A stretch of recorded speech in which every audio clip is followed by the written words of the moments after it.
बातमी पुण्यातली आहे। घायवळ बंधूंवर कोथरूड पोलीस ठाण्यामध्ये एक गुन्हा दाखल झालेला आहे। निलेश घायवळनं एका बांधकाम व्यावसायिकाला बंदुकीचा धाक दाखवत 10 फ्लॅटचा ताबा मागितल्याची तक्रार करण्यात आलेली आहे। या प्रकरणी घायवळ बंधूंसह 10 ते 12 जणांवर गुन्हा देखील दाखल करण्यात आला आहे।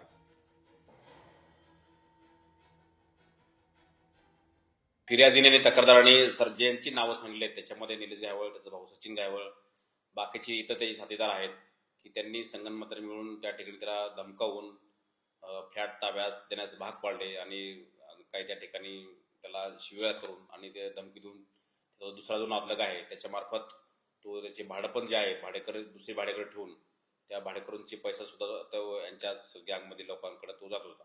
आणि ज्यांनी जो बिल्डर आहे त्यांनी सुद्धा ही बिल्डिंग बांधली होती आणि त्या बिल्डिंगचा अवैध कब्जा घेऊन खंडणीसारखा प्रकार आहे, त्याच्यामुळे तो गुन्हा दाखल केला। लोकशाही मराठी ऐका, पहा, जागरूक रहा।